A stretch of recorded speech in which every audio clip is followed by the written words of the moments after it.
안녕하십니까. 한국건설기술연구원 양현정입니다. 오늘 SDG 실현을 위한 공동주택의 미래 방향으로 장수명 주택을 소개하게 돼서 정말 영광으로 생각합니다. 네. 오늘 발표 주제는 장수명 주택 현황과 향후 과제이고요. 최근까지도 TV나 온라인에서 이제 부동산 그리고 공동주택에 대한 문제에 대한 그런 뉴스를 흔히 들으실 수 있을 텐데요. 지금 2018년에 발표된 3기 신도시 공급과 그리고 2023년에 발표된 노후계획도시 특별법, 이러한 이슈를 보시고 이제 여러분들은 어떤 생각을 하셨나요? 저는 이제 공동주택의 기술과 제도 분야를 연구하는 연구자의 입장으로서 이제 우리나라 정부의 신도시 주택 공급과 그리고 정비에 대해서 고민을 하기 시작했습니다. 사회 인구학적 변화와 주택에 대해서 생각을 해볼 수 있습니다. 인구 변화와 주택 보급률에 대한 자료인데요. 인구가 꾸준히 증가해 왔지만 인구 증가율이 이제 감소하고 있는 시대이고 이제 인구 감소 시대로 접어들었고요. 가구 수와 주택 수 마찬가지입니다. 지속적으로 증가해 왔지만 이제 감소세에 이르는 단계가 됐고요. 주택 보급률을 보시면 2010년에 101.9%로 주택 보급률이 이제 100%를 넘어서 있습니다. 그리고 아파트 비율을 보시면 2020년에 아파트가 62.9%로 대부분의 이제 많은 주택이 아파트로 이루어져 있는 것을 알 수 있습니다. 그리고 2025년이 되면 이제 65세 이상 고령 인구가 20.6%로 예상이 되고 초고령화 사회로 진입이 예상이 되는데요. 인구가 감소하고 그리고 초고령화 사회로 진입하는 시기에 주택 보급률도 이제 100%가 넘어선 시기에 앞으로의 이제 주택 수요는 어떻게 변화할까요? 선진국의 사례를 한번 살펴보았습니다. 제가 올해 초에 일본의 1기 신도시 도시재생 사례를 이제 조사를 다녀왔었고요. 그 중에서 하나의 사례인 요코다이 단지에 대해서 한번 말씀을 드리면, 이 요코다이 단지는 UR이라는 우리나라의 LH와 같은 그 도시공단 주택공단에서 1966년에 8,500호 정도의 그런 세대를 신도시로 개발하고 70년에 입주한 그런 단지입니다. 그렇게 만들어진 도시가 시간이 흐르고 이제 노후화, 고령화가 되었겠죠. 45년 이후 2015년에 이 단지의 미래라는 그런 프로젝트를 진행하게 되었습니다. 잘 아시는 쿠마켄고라는 이제 건축가도 계획에 참여를 하셨고요. 지금 있는 자원을 살린다는 컨셉으로 이 단지 재생을 진행했습니다. 여기서 주목해 볼 점은 이러한 일본의 1기 신도시 도시 재생이 단지 전체에서 이제 일어난 부분이 아니라 이제 주동의 파사드를 대규모 리뉴얼하거나 아니면 어떤 동은 일부 재건축을 하거나 또 다른 동은 이제 리모델링을 하거나 혹은 이제 세대 단위로 개수를 진행하면서 도시 재생이 되어 왔습니다. 그렇다면 우리나라의 미래의 도시의 모습은 어떨까요? 우리나라 주택 사용 수명이 평균 30년입니다. 주택 전환율, 그러니까 기존 주택의 준공일로부터 이제 재건축 착공을 기준으로 연수를 계산했을 때 한 30년이 지나면 이제 재건축을 착공하게 되는 걸로 이제 통계조사 자료를 제출했는데요. 선진국인 영국 77년 그리고 미국 55년인 것에 비하면 매우 짧은 시간 내에 다시 이제 재건축하는 것이 우리나라의 실정입니다. 그러면은 앞으로 30년 후에 노후화되는 미래 도시는 어떤 모습일까요? 아까 말씀드렸던 그런 3기 신도시가 노후화될 거고, 그리고 1기 신도시가 이번에 재개발이 된 후에 또 재노후화가 된다면 약 60만 호 정도가 노후화된 그런 미래 도시가 될 것으로 예상됩니다. 그때는 이제 우리도 앞선 선진국의 사례와 같이 그러한 부분적인 재건축, 리모델링, 그리고 개수 등을 통해서 이제 도시 재생을 하게 되지 않을까 생각을 해보게 되는데요. 이러한 시점에서 이제 여러분들과 장수명 주택에 대해서 한번 이야기를 해보고자 오늘 자료를 준비를 했습니다. 장수명 주택에 대해서 이제 알고 계신 분도 있으실 텐데 이제 잘 모르시는 분들도 계실 것 같아요. 일단 장수명 주택은 법적으로 이제 주택법 제2조에서 정의를 하고 있습니다. 구조적으로 오랫동안 유지 관리될 수 있는 내구성을 갖추고 입주자의 필요에 따라 내부 구조를 쉽게 변경할 수 있는 가변성과 수리용이성 등이 우수한 주택입니다. 그림에서 보시는 것처럼 이제 구조체 서포트와 그리고 인필 내장 시스템 그리고 클래딩 외벽 이러한 각각의 다른 수명을 가진 요소들이 이제 구분하고 분리가 되는 그런 개념의 주택이고요.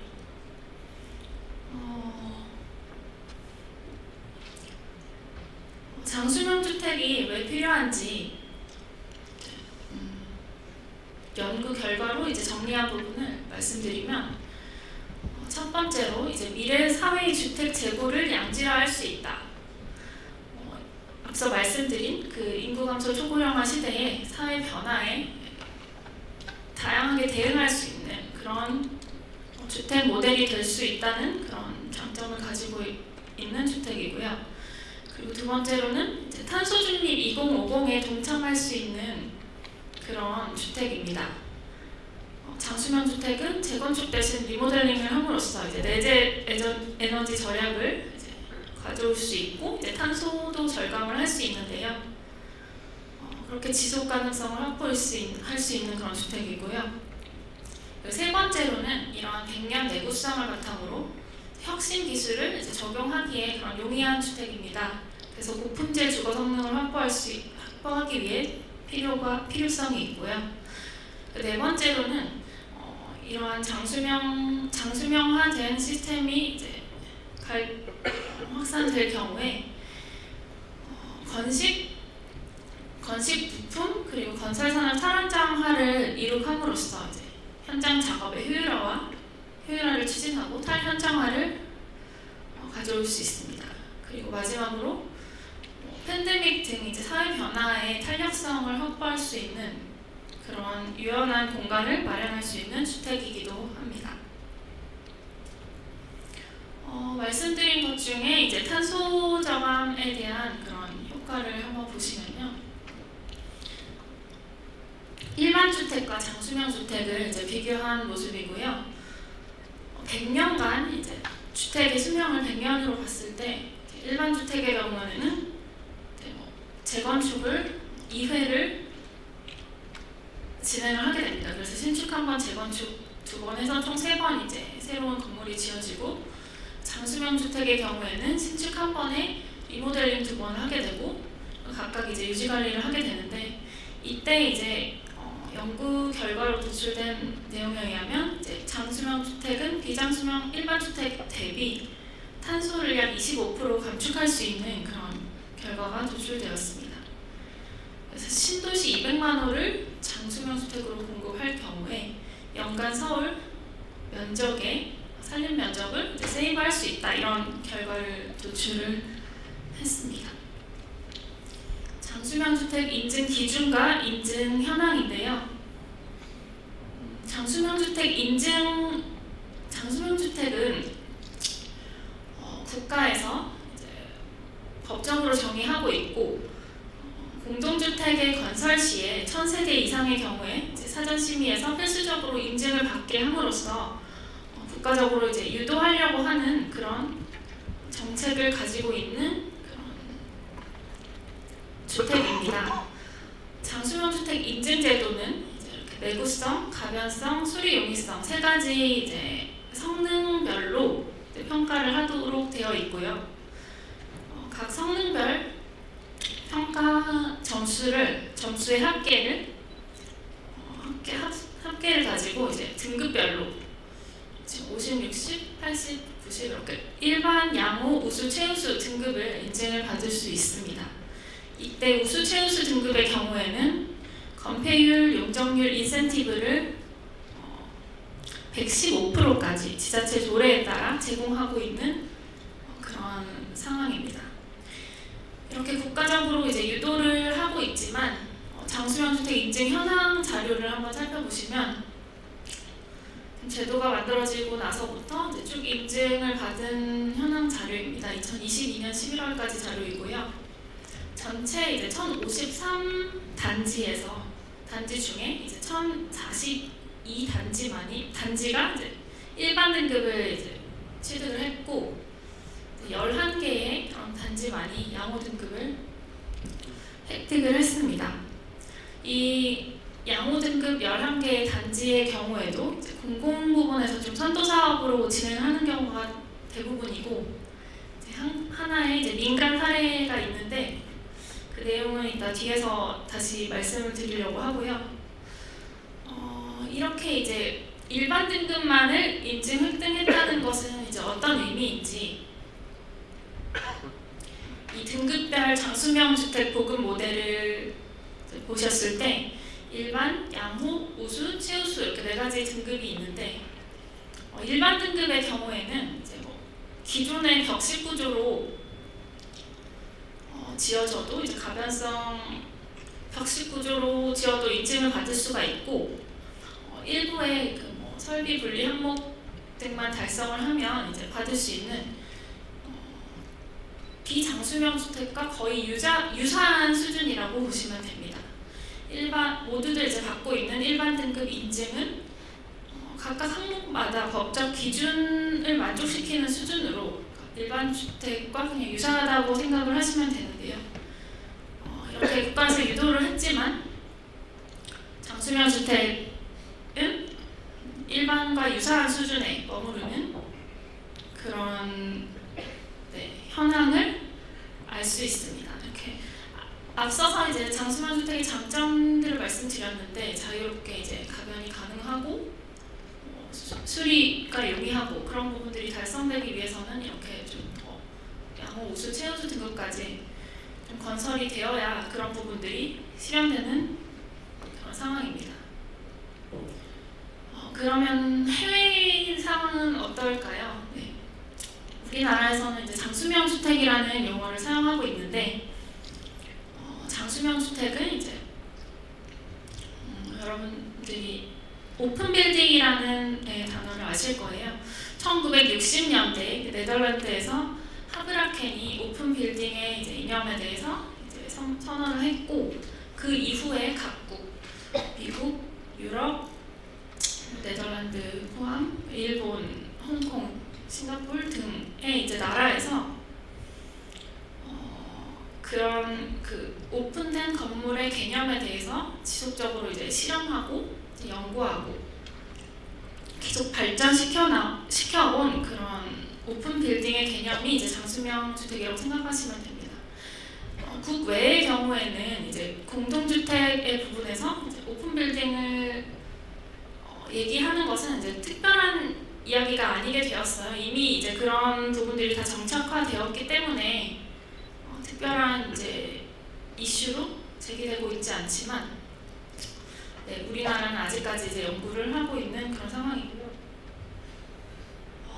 두 개의 이제 국외 사례를 좀 설명드리면 이제 네덜란드의 오픈 빌딩의 경우에는 이제 1980년대 이후에 주거 부분에서는 장수명화 전환이 되었고 마트럴 시스템이라는 바닥 벽체 인필 시스템 이런 시스템의 시장이 종합 인필 시스템 시장이 활성화되어 있습니다.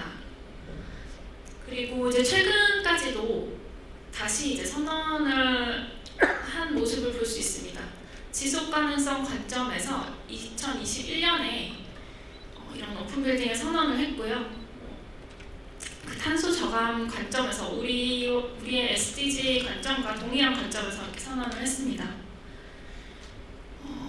또한 이제 이런 인필 페스티벌 같은 것도 이제 진행이 지속적으로 되고 있습니다. 그리고 국외 동향 중에 일본의 사례를 보시면요, 일본은 우리나라와 유사하게 이제 정부 주도로 장기후령 주택이 정착되었습니다. 연구 개발에 근거한 제도를 수립을 했고, 공공 민간 이제 장수명 주택 사업 모델을 이제 진행을 하면서 또한 이제 그 내장이나 종합 인필 시스템 개발도 이제 완성이 되어 정착된 단계입니다.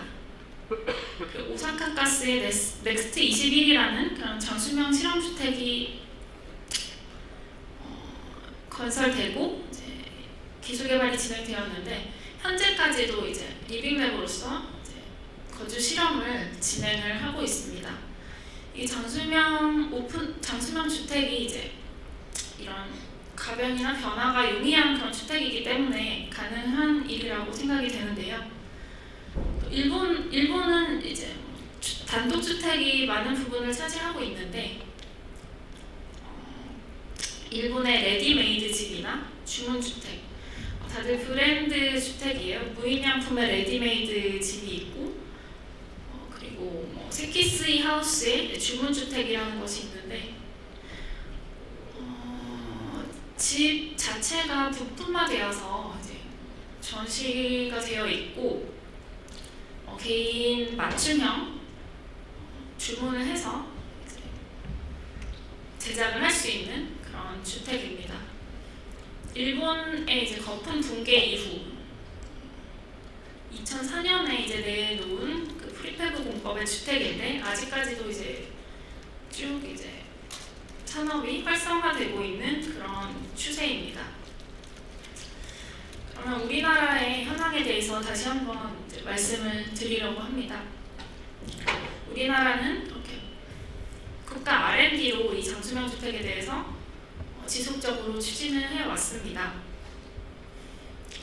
R&D를 진행하면서 이제 법 제도도 구축이 됐고 인증도 진행이 되고 있는데, 2005년부터 장수명 주택 1단계 이제 R&D를 진행을 해서 장수명 주택 구성 기술에 대한 개념을 정의하고 구성 기술을 개발하는 그런 연구를 진행했습니다. 그리고 이제 장수명 주택 2단계가 이제 2014년부터 19년도에 진행이 되었고요. 저는 이제 여기서부터 이제 장수명 주택과 관련된 과제들의 실무 책임을 하면서 쭉 연구를 진행해왔고, 이제 오늘 이렇게 말씀을 드리게 되었습니다. 이 이제 장수명 주택 2단계 그 중대형 국가 R&D는 오늘 같이 참석해주신 그 한국주거학회 고문님이시자, 그리고 한국건설기술연구원의 명예연구원님이신 김수환 박사님께서 연구단장으로 이제 진행을 해주셨고, 이제 저는 실무를 담당했습니다.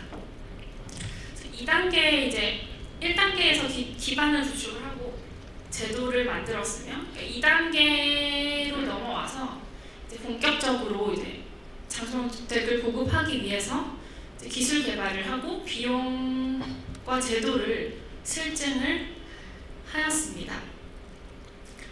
다들 아시겠지만 장수명 주택이나 그런 개인 맞춤형 주택이 이제 비용이 증가하는 부분이 있는데, 이제 그런 부분들을 해소할 수 있는 부분에 대한 연구를 이제 2단계에서 진행을 했고요. 이렇게까지 19년까지 이제 이 2단계 연구를 마치고, 아직까지도 이제 확산이 저조한 부분에 있어서 어떤 노력이 필요할지 고민을 하면서 이제 3단계 연구를 기획하게 되었습니다. 장수명 주택 정착을 위한 그런 사업화 모델 개발과 그리고 내장 시스템 산업을 형성하는 내장 부품화, 인필 부품화, 제품화, 모듈화 이러한 부분에 대한 연구를 기획한 상태입니다. 실증으로 이제 연구한 내용을 조금 구체적으로 말씀드리려고 합니다. 2단계 국가 R&D를 통해서 국내 최초로 장수명 주택 실증 주택을 2개동 116세대를 건설을 했습니다.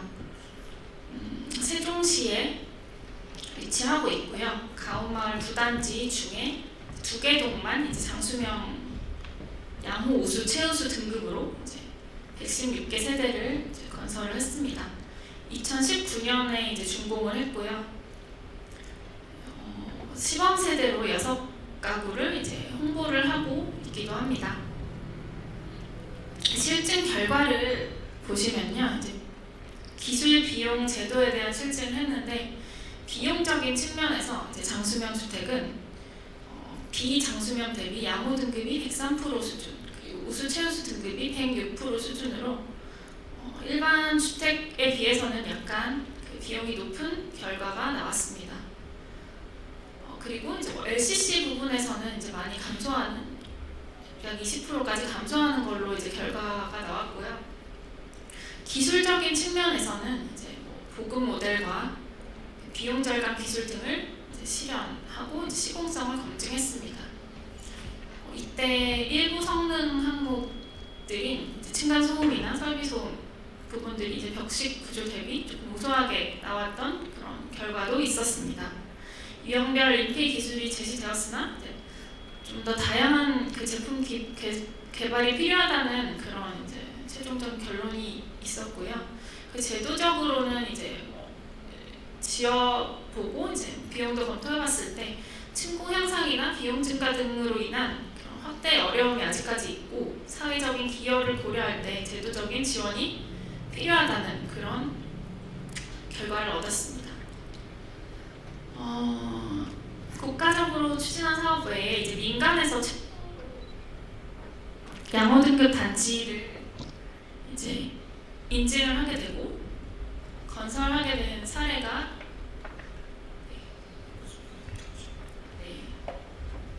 민간에서 이제 자발적으로 추진하게 된 사례를 소개를 해드리고자 합니다.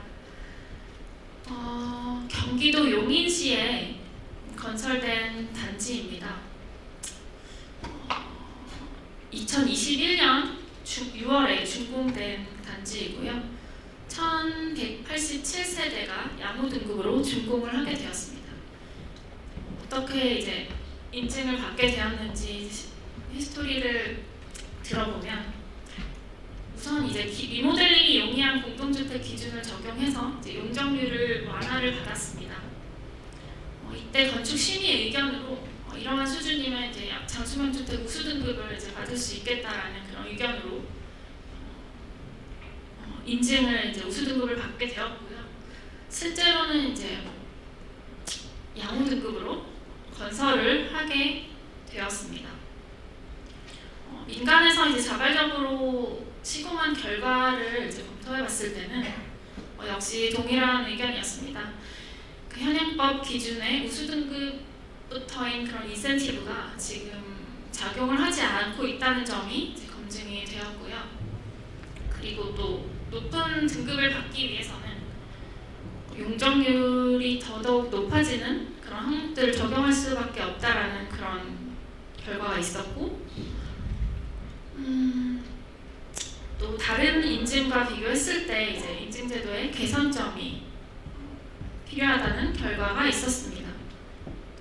기술적으로는 적용 가능한 인필 제품이나 시공 방법에 대한 그런 부족한 문제가 있었고, 인증 절차나 현황에 대한 부분도 개선이 필요하다는 결과를 얻었습니다. 이렇게 국가 R&D를 진행하고 또 기획을 하면서 저희가 2021년에 장수명 주택 관계 기관에 의견 수렴을 위해서 이제 간담회를 개최를 했었습니다. 정부 주도하는 정부부터 이제 지자체나 그리고 협회, 대학, 공공민간 산업계와 연구소, 다양한 이해 관계자들이 모여서 이제 이 활성화 방안에 대해서 논의를 했습니다.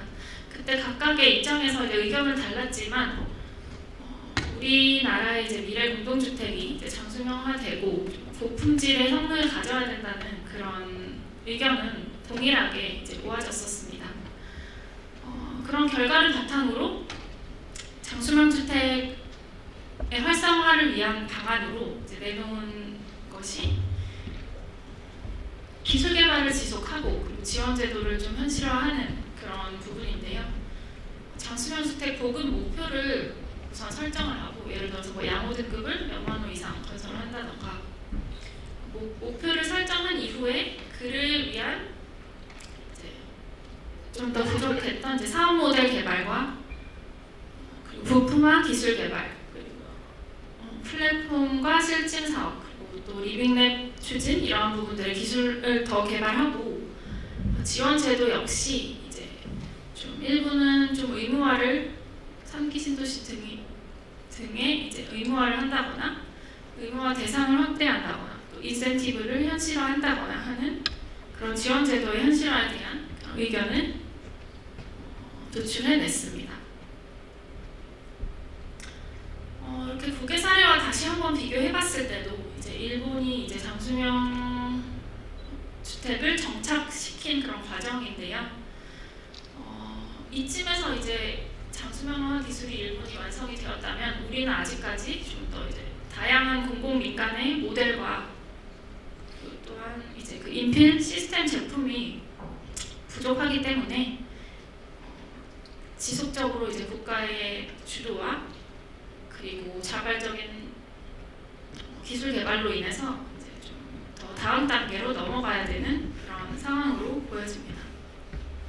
장수명화된 미래 공동주택의 모습입니다.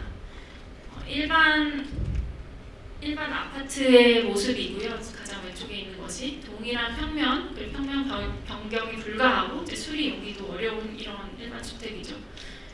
그리고 지금까지 개발되어 온 장수명 주택 모습입니다.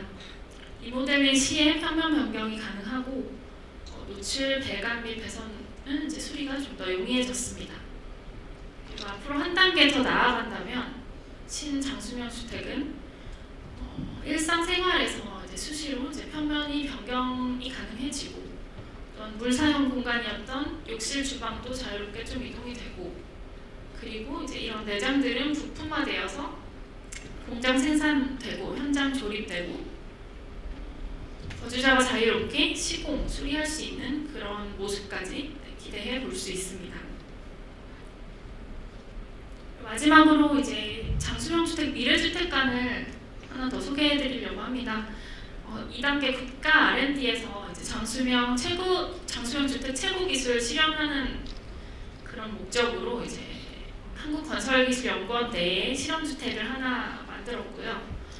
컨셉은 3대 동거형 세대 구분형 주택입니다. 3대라는 것은 이제 조부모와 부부, 자녀가 함께 살면서 이제 부부의 양육을 이제 도와주는 그런 시나리오를 가지고 한번 제작을 해봤고요. 장수명 주택에서 이제 지금 세대가 전체적으로 통합되어서 사용하다가 이제 또 조부모와 부부와 자녀가 좀 독립적으로 사용할 수 있는 그런 공간으로 분리가 될 수 있는 그 세대 구분과 통합이 이제 자유롭게 되는 그런 주택입니다. 2019년에 이 3대 동거형 세대 구분형 주택을 완공했고 2021년, 23년 계속적으로 이제 다른 연구를 통해서 이제 가변 실험을 진행하고 있습니다. 2021년에는 이제 팬데믹 이후에 재택근 공간을 시공을 했고, 2023년에는 이제 초고령화 대응 헬스케어 공간에 대해서 실험을 진행을 하고 있습니다. 간단하게 다시 좀 보여드리면, 장수명 주택 미래주택관의 이제 그 평면입니다. 이제 간략하게 다이어그램으로 되어 있는데 기둥 방식으로 되어 있고요. 지금 조부모의 공간, 가족 공용 공간, 부부 자녀 공간으로 영역이 나누어져 있지만 필요에 따라서는 이 침실을 이동형 스마트 월을 이동해서 침실을 확장할 수도 있고, 그리고 여기 조부모 공간과 부부 자녀 공간을 구분하여서도 이제 사용을 할 수 있고, 또 부엌 시스템 같은 경우는 미리 설치된 배관 배선을 통해서 부부 자녀가 활용을 하다가 이제 조부모가 활용할 수 있도록 이동을 해서도 사용할 수 있는 그런 주택입니다. 두 번째, 스마트 주거 실험으로 재택근무를 위한 스마트 워킹 모듈을 설치를 해서 독립 공간을 형성하면서 여러 사람이 이제 재택근무나 온라인 학습하는 경우에 좀 서로에게 피해를 줄 수 있는 상황이나 그런 환경에 초점을 맞춰서 생활 실험을 하고 또 우리 집 소음 알림 서비스라는 그런 서비스를 개발을 진행을 하고 있고요. 두 번째로 이 조부모 세대에서 조부모가 더 고령화됐을 때 헬스케어가 필요한 경우에 건강 관리를 위한 그런 벽체 시스템을 활용해서 독립 공간을 만들고 헬스케어를 받을 수 있는 그런 서비스를 개발을 했습니다. 기존에 있는 그런 건식 벽체들을 활용해서 이제 손쉽게 이제 공간을 형성할 수 있는 그런 실험입니다. 이렇게 장수명 주택, 미래주택관에서의 그런 실험들은 장수명 주택이 이제 다양한 시나리오에 대해서 이제 가변이 용이할 뿐만 아니라 미래 기술에 대한 도입도 이제 유용하다는 것을 이제 검증하는 그런 계기가 되었습니다. 마지막으로 이제 다시 한번 이제 미래 도시 주거에 대한 고민을 해보자면요. 우리나라는 이제 정부 주도로 계획이 되고 있는데요. 정부 주도에서 이제 시스템 전환 유도를 지속적으로 해 나가야 할 것으로 생각이 됩니다.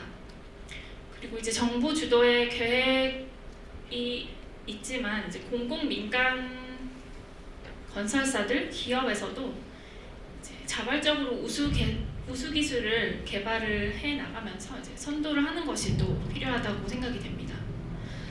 또한 마지막으로 이제 주거에 대한 그런 의식 변화와 참여 부분에 있어서 모든 국민이 함께 이제 미래 도시에 대해서 고민을 해야 되지 않을까 생각해 보면서 발표를 마치겠습니다.